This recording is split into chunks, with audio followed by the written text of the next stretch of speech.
ये जवानी बहुत काम वेदना प्रदान करने वाली है, इसलिए इसमें बहुत गलत काम हो जाते हैं, बड़े पाप बन जाते हैं। बड़े भाग्यशाली हैं जो अपने यौवन को पवित्र रखा। वो ही जगत को पावन करने वाले महात्मा हैं, उन्हीं के चरणों में कोटिशा बार बार नमन, जो अपनी जवानी को दूषित नहीं होने दिया, जिनकी यौवन अवस्था परम पवित्र व्यतीत हो गई। उनको क्या कहना, देर नहीं लगेगा, सिद्धावस्था आने में देर नहीं लगेगी। ये जो यौवन है बहुत ही मदांध करके, धर्म भ्रष्ट कर, किसी का भय नहीं मानता, न भगवान का, न गुरु का, न शास्त्र का, बस मनमानी आचरण। फिर जो दुर्गति के आचरण हुए उन्हीं के मिटाने में पूरा जीवन लग जाता है। ये ऐसा नहीं कि एक बार भोग लिया तो बस फिर छोड़ सकते हो, तुम्हारी ताकत नहीं, तुम्हारी ताकत नहीं। विषय चुगा जिन चुगय मन, चुगत कछुक सुख होए, फिर फांसी ऐसी लगे। ये जो फांसी, विषय चुगा केवल दिखाई दे रहा है, लेकिन उसमें जो बंधन है, जो जाल है, वो नहीं दिखाई दे रहा। जो ही तुमने चुगा तो उसका जो जाल है वो फंस जाएगा। फिर फांसी ऐसी लगे तेषम दुख न। अब तो बस वही तृष्णा, वही चिंतन, वही गंदी बात। इसलिए यो व्याघ्री योषिता विस्मी व स्वादन्नमर्थम महा, जो अपनी जवानी को पवित्रता से निर्वाह करने के लिए काम भोग की बात, काम भोग की क्रिया, काम भोग का चिंतन ये भयंकर विषधारी सांप के समान समझता, नहीं काट लेगा, जहर चढ़ जाएगा। और स्वादन्नमर्थम विषमी व, जितने ही स्वाद के पदार्थ हैं, बड़े स्वादिष्ट लगने वाले, ये सब विष हैं। ये नीच रसेंद्री खा खा के पुष्ट होती है और जनेंद्रिय आदि से पाप कराती है। श्रीपाद कह रहे हैं जीवन प्रभु के क्रंदन के लिए मिला है, रो रो कर व्यतीत करने के लिए मिला है। यही दोष हमको प्रभु का प्रेम प्राप्त नहीं होने देते। जवानी को संभालो, पवित्र रखो। कैसे? बोले विस्म्यु स्वादन्नमर्थम, ये जो स्वाद अन्न पाने की चाहत हो गई है बहुत खतरनाक है। ये रसगुल्ला नहीं है, ये बिस्गुल्ला है। जितना खाओगे अच्छे अच्छे पदार्थ उतना ही भोग वासना बढ़ेगी। जितना भोग क्रिया करोगे किसी की जरूरत नहीं, अपने आप नष्ट हो जाओगे। कोई किसी को मारता नहीं, अपना कर्म ही हमारा नाश कर देता है। इसलिए विस्म्यु स्वादन्नर्थम, स्वादन्न के लिए विष के समान उसको देखो। जवानी को पवित्र रखने के लिए भोग क्रिया, भोग चिंतन, भोग वार्ता, इसको ऐसे समझो जैसे फुफकारता हुआ काला सर्प हो। बस नजदीक गए तो डस लेगा, जहर चढ़ जाएगा। नर्थ प्रायम साधु लोक मिलनम सर्वार्थ विभ्रंशवत, ये महाअनर्थकारी असाधु आचरण करने वालों से दूर रहे, इनका कभी संग न होने पावे। जो जनेंद्री रसेंद्री के गुलाम हैं, इनका संग न होने पावे, नहीं ये संग नष्ट कर देगा। संगम त्यजेत, इनका संग ही त्याग दे। सर्व संगोपहो हिमाम, सत्संग के द्वारा प्राप्त विवेक से साफ संगों का त्याग कर दे, जो भजन रंग में बाधा पहुंचाने वाले हैं। डरना नहीं चाहिए। जैसे रिश्ते, नातेदार, संबंधी, मित्र, संसार के और परिजन यदि ये हमें प्रभु से विमुख करते हैं, ये प्रभु की निंदा करते हैं, भक्ति की निंदा करते हैं, भगवत मार्ग की बाधा खड़ी करते हैं, तो हम मन से प्रणाम करके इनमें भी भगवत भावना करके पर इनका कभी संग संभाषण नहीं करेंगे।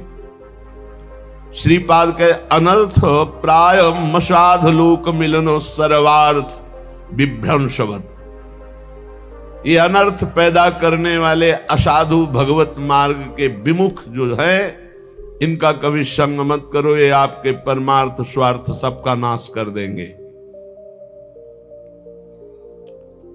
बहुत सुंदर कभी कभी कृपा होती है और अवहेलना हो जाती है कृपा की।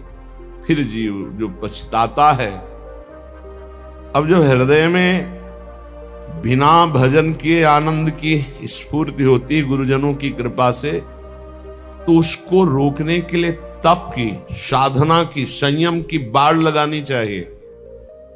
नहीं तो चढ़ के मैन तुरंग पर चलिबो पावक माए, यही प्रेम पंथ अति कठिन है, सबको निभत ना है। भक्ति ईर्ष्या का विषय नहीं, जो ईर्ष्या करते हैं। जैसे कल या परसों एकांतिक में एक भक्त भाव वाले बहुत प्रवीण, वो कह रहे थे कि आपसे जब कोई हंस के बात करता है या आपका कोई सत्संग सुनता है तो मुझे बहुत जलन होती है, लगता है सिर्फ मेरे महाराज जी हैं, इनसे कोई बात नहीं करेगा। वो भाई भाव तो तुम्हारा प्रीता कहे, लेकिन ये संसारिक है। जो हरिवंश को नाम सुनावे, तन मन प्राण तासु बलिहारी। ये भक्ति का, हमारे गुरुदेव को, हमारे इष्ट को जो पुकारे, जो सुने, जो देखे, उसकी चरण रज लेके माथे पे धन्य है आप हमारे गुरुदेव से प्यार करते हैं, हम आपको प्राणों से भी अधिक प्यार करते हैं। जो हरिवंश उपासक सेवय, सदा सेवं ताके चरण विचारी। ईर्ष्या थोड़ी, ये कोई सांसारिक मार्ग थोड़ी है। हमारे प्रभु का यश गा रहा है, हमारे प्रभु का नाम जप कर रहा है, तो हम उसकी जूठन लेंगे, उसका चरणामृत लेंगे, उसको बार बार प्रणाम करेंगे। नर्थ प्राय मशाद लोक मिलनम सर्वार्थ विभ्रंशवत। अगर कहीं ऐसे असाधु भाव वाले, चाहे माँ हो, पिता हो, भाई हो, बंधु हो, रिश्ता हो, नाता हो, कुछ भी हो, जो हमें प्रिया प्रीतम से विमुख कर दे, बहुत अनंत जन्मों से भटकने के बाद आज मार्ग मिला, और मार्ग में आकर के नहीं, कदापि नहीं। नर्थ प्रायम साधु लोक मिलनम सर्वार्थ विभ्रंशवत। कोई भी हो, अब दांव लगा है प्रिया प्रीतम के मिलन का, अब गुंजाइश नहीं है, अब नहीं। कोई भी हो, अपना मन, अपना प्राण भी त्याग करना पड़े तो कोई बात नहीं, प्राण भी त्याग कर देंगे, लेकिन प्रिया प्रीतम को नहीं। किंचन मात्र परिग्रहम गृहमिव स्वात्म इंद्रियम शत्रुवत। मुझे किंचन मात्र भी वो परिग्रह, वो दान, वो संग्रह नहीं करना जिससे हमारे प्रिया प्रीतम छूट जाए, उसी का चिंतन चलता रहे। नहीं, जो परिग्रह, जो दान, जो संग्रह प्रिया प्रीतम से विमुख कर दे, महा अनिष्टकारी, मुझे नहीं स्वीकार करना। किंचन मात्र परिग्रहम गृहमिव स्वात्मेन्द्रियम शत्रुवत। दुश्मन के समान देखे परिग्रह को, क्योंकि वो प्रिया प्रीतम से विमुख कर दे। मन्नेत प्रणयी हरौ सहि वसेत साध्वत्र वृंदावने। वही वृंदावन में मेरी मान्यता है कि वास का उत्तम फल प्राप्त कर पाता है, जो जवानी को दूषित नहीं होने देता, जो स्वाद अन्न में विषवत भावना रखता है, जो परिवार सुहृद मित्रगण जो भगवत विरोधी भाव प्रकट करते हैं उनसे बिल्कुल दूर, सर्वार्थ विभ्रंशवत, ये सब कुछ नाश कर देंगे, ऐसे भागो दूर। किंचन मात्र परिग्रहम गृहमि स्वात्मेन्द्रियम शत्रुवत। अपनी इंद्रियों के भोग विलासिता का कोई भी परिग्रह, कोई भी दान पुण्य ऐसा न स्वीकार करे जो प्रिया प्रीतम से विमुख कर दे। मन्नेत प्रणयी हरो सहि वसेत साध्वत्र वृंदावनम। वही साधु स्वभाव वाला वृंदावन वास का परम उत्तम लाभ प्राप्त करता है। संत वाणी, महापुरुषों के वचन भगवत प्राप्ति को बहुत जल्दी प्रकाशित करते हैं, पुष्ट करते हैं। उपासक ये समझ ले कि ये चार बातें बड़े ही भाग्यशाली को प्राप्त होती हैं। पहला मनुष्यत्व, दूसरा धर्म श्रवण, तीसरा विशिष्ट श्रद्धा और चौथा संयम पूर्ण परमार्थ। मनुष्य शरीर ये किसी कर्म के फल से नहीं मिला है, भगवान की कृपा से मिला है। कबहू ककरि करुणा नर देही, देत ईश बिनु हेतु सनेही। बड़ी कृपा, दुर्लभो मानुषो देहो, जगह जगह शास्त्रों में आया है। मनुष्यत्व, बड़े भाग्यशाली जिनको मानव देह की प्राप्ति हुई। मानव देह प्राप्त करके दूसरा महाभाग्य सत्संग, धर्म श्रवणम, धर्म शास्त्र से युक्त सत्संग। मनमानी एक दक्षिण की वार्ता, एक उत्तर की वार्ता, कोई तुकतान ही नहीं मिल रहा, क्या कहना चाहते समझे में नहीं आता, बताना क्या चाहते हैं। तस्मात् शास्त्रम प्रमाणम थे, शास्त्र प्रमाणित महापुरुषों से प्रमाणित जो वाक्य उसे सत्संग कहते हैं। अपना अनुभव, शास्त्र सम्मत महापुरुषों के अनुभव, इन्हीं की चर्चा को सत्संग कहते हैं, मनोरंजन को सत्संग नहीं कहते। धर्म श्रवण सत्संग, ये बड़ी दुर्लभ बात है। मनुष्य शरीर मिला और सत्संग मिला। अब सत्संग में अगला है श्रद्धा, जो सुना उसको धारण किया।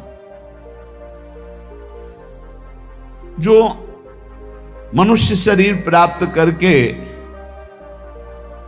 अवनीत स्वभाव के होते हैं, उद्दंड स्वभाव के होते हैं, ना उनको नमन भक्ति आती है, ना उनको, एक उद्दंड स्वभाव, ऐसे सत्संग में जाकर भी कुछ लाभ नहीं ले पाते।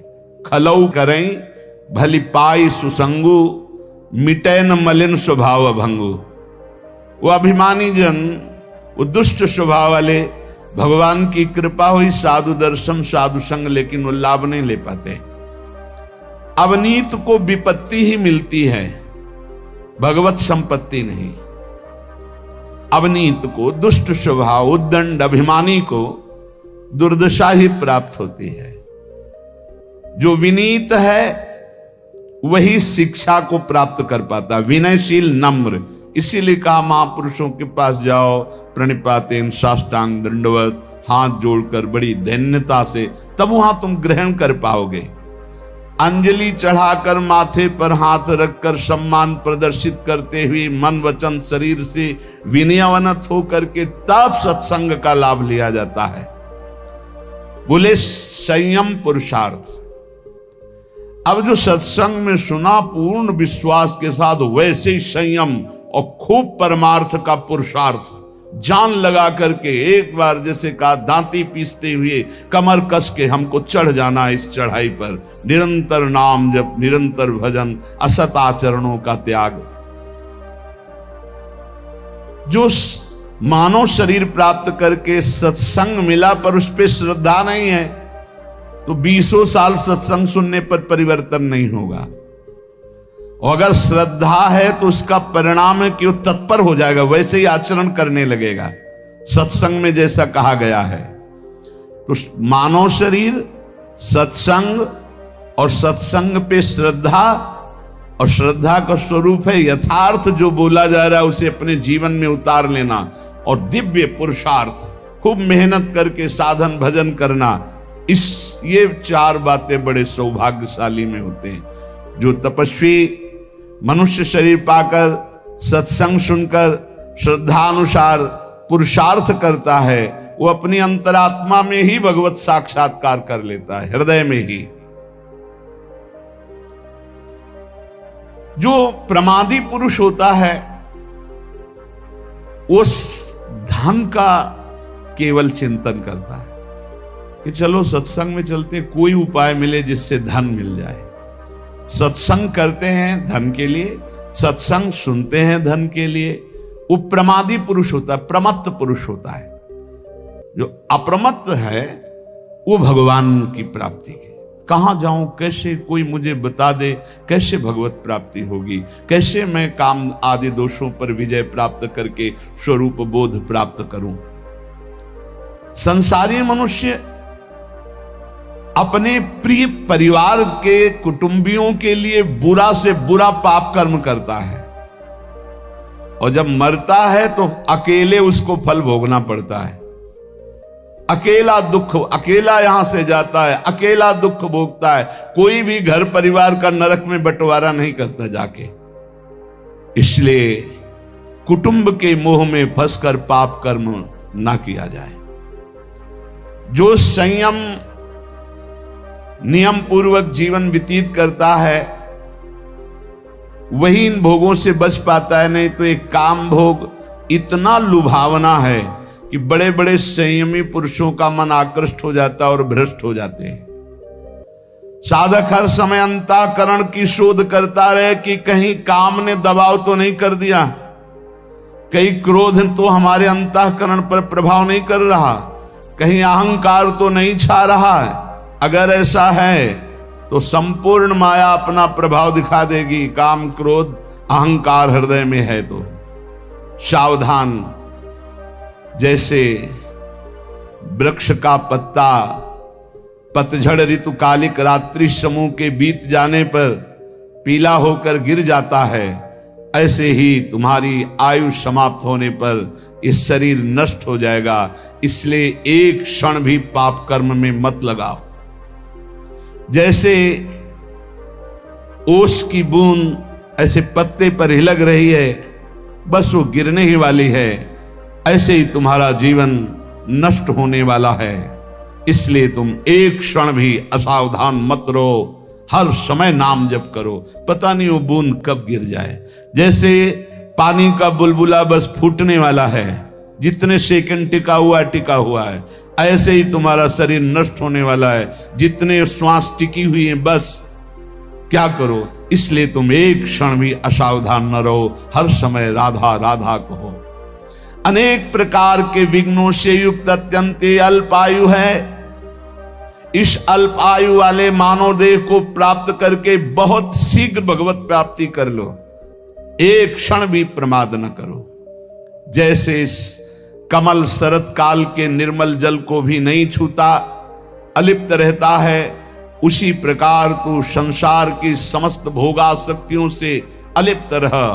कोई भी स्नेह बंधन तुझे विवश न कर पावे। क्षण भर भी प्रमाद मत कर, निरंतर भजन कर। जीव मोहवशाद इस माया जनित दुख को सुख मानकर भोगने के लिए प्रयासरत है और परम सुख मोक्ष या भगवत प्राप्ति की चाह ही नहीं कर रहा। ये दुखालय में दुख में वो सुख खोज रहा है। इंद्रियों को इनके विषयों में जाने की ढील मत दो। पांचों में से 5 ना संभाल पाओ तो 2 संभाल लो, एक रसेंद्री और एक जनेंद्री। अगर इन 2 में से दोनों ना संभाल पाओ तो एक संभाल लो, रसेंद्री। जनेंद्री ठीक हो जाएगी। ना तू किसी से द्वेष कर, ना रोष कर, ना किसी से राग कर। इसी जन्म में तू भजन बल से भगवत प्राप्ति कर ले, जन्म मरण चक्र को मिटा दे। देखो, शास्त्र और श्रुतियों का अंत नहीं, कितना पढ़ोगे। इतने परमार्थ के मार्ग हैं, कितना तुम जानकारी करोगे। अतः मेरी सीख मान लो, जरा मरण से मुक्त होने के लिए ज्यादा पढ़ने लिखने की जरूरत नहीं है। राधा राधा राधा राधा नाम रटने की जरूरत है। इतने शास्त्र हैं, कहां तक पढ़ोगे। इतने सिद्धांत है, कहां तक जानोगे। सबकी बात जान लो। नाम जप करने वाले के हृदय में शुद्ध ज्ञान शुद्ध प्रेम प्रकाशित हो जाता है। यदि तुम्हें यमदूतों से बचना है तो ऐसा दुर्वचन मत बोलो कि किसी का हृदय घायल हो जाए। ऐसे हैं बोलने वाले कि बिना बाण के हृदय को घायल कर दे। किसी की जीविका को मत छीनो कि एकांत में बैठ के रो दे। देख लो, अगर यमदूतों से बचना है, किसी को ऐसा मत बोलो कि एकांत में बैठकर तुम्हारे वचनों को याद करके दुखी हो जाए। किसी की जीविका को मत छीनो, उसे गरीब मत जानो, उसे अनाथ मत जानो। दीनानाथ प्रभु हैं। दुखिया को न सताइए, दुखिया देगा रोए, उसका कोई बल नहीं। और जब दुखिया के मुखिया सुने तब तेरी गति का होए। ये होश में रहे। कह रहे किसी असहाय का धन मत छीन लेना, उसकी जीविका मत छीन लेना। वो असमर्थ है, वो जितने आंसू गिराएगा तुम फिर उसका हिसाब नहीं दे सकते हो। इसलिए धर्म से रहो। धर्म का स्वरूप है शास्त्र के अनुसार जीवन, दूसरों को सुख पहुंचाना। अधिक क्या कहूं, जो अपने उल्टा का व्यवहार करे उसके साथ कभी प्रतिकूल व्यवहार मत करो। जो अपनी शारीरिक चेष्टाएं हैं उज्जवल हो, न्याय युक्त हो, धर्म युक्त हो, कभी यमराज के दूत तुम्हें छुएंगे भी नहीं। अरे साधक, ये रसेंद्री को सुधार लो।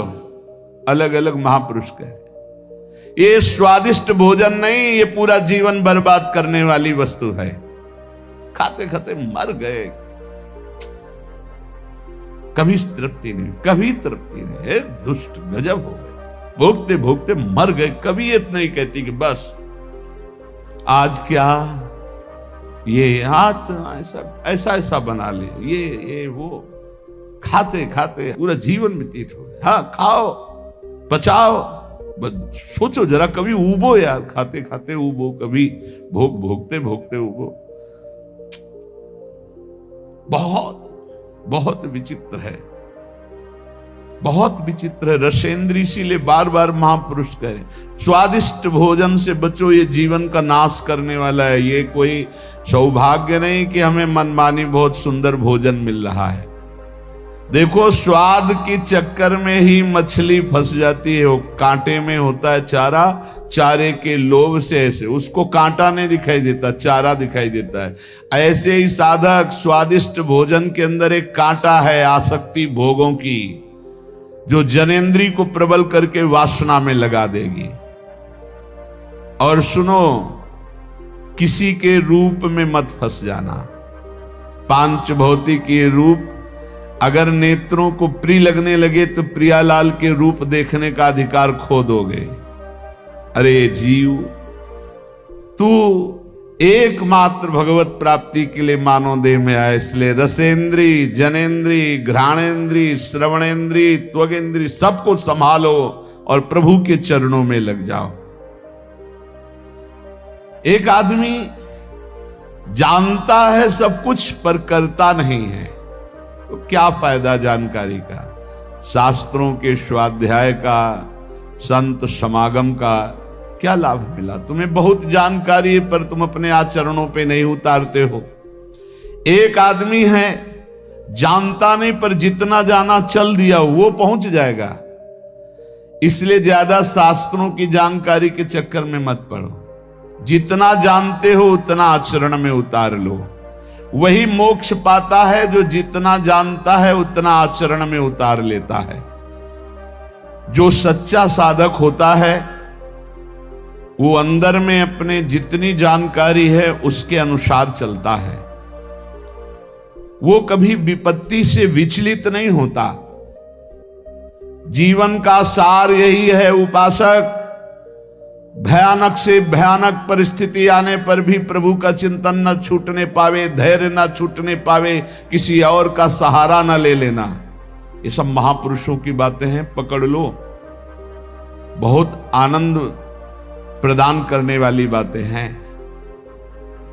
बहुत सावधान। अय उपासक, जीवन का सार यह है कि भयानक से भयानक विपत्ति आवे, तुम्हें अपने धर्म से न डिगा पावे। दुनिया में रहते हुए दुनिया का कोई भी व्यक्ति और भोग तुम्हें आकर्षित न कर पावे। देखो भाई, देख लो, दुनिया में रहते हुए दुनिया का कोई व्यक्ति का भरोसा न हो और कोई भोग आकर्षण न कर पावे।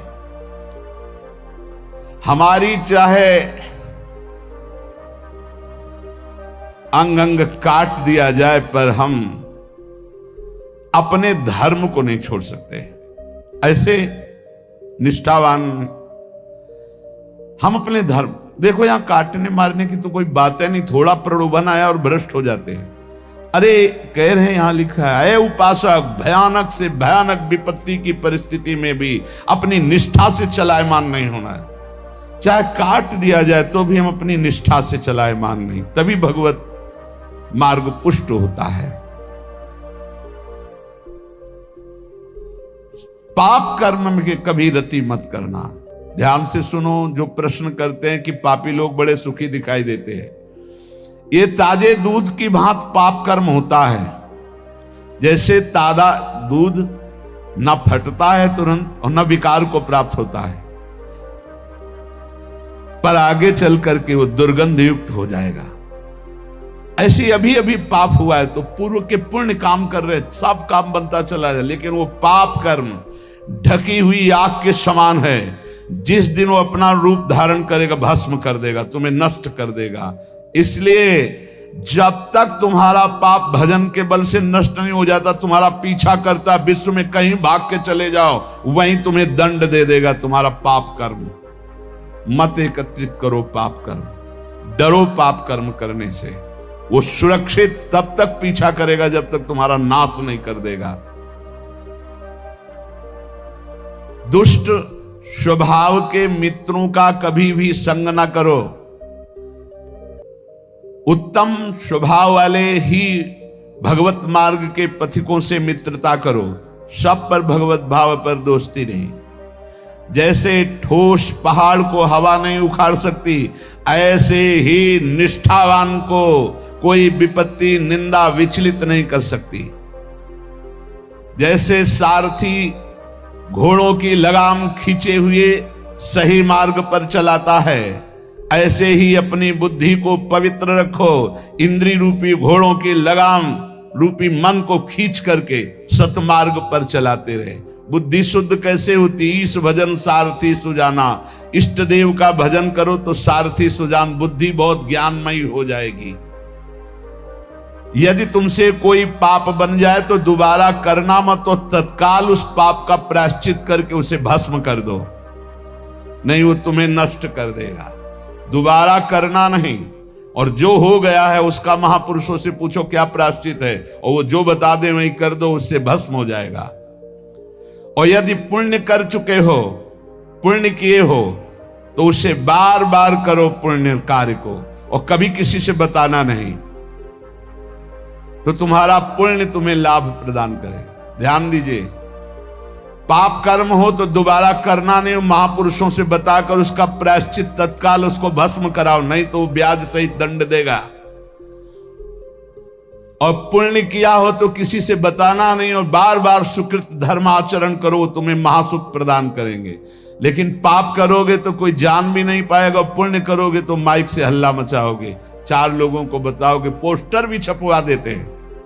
इससे क्या होगा? सब खत्म हो गया। जितने लोग देखते जाएंगे सुकृत के अधिकारी हो जाएंगे, तुम्हारा सारा सुकृत नष्ट होता जाएगा। सिद्धांत को समझो।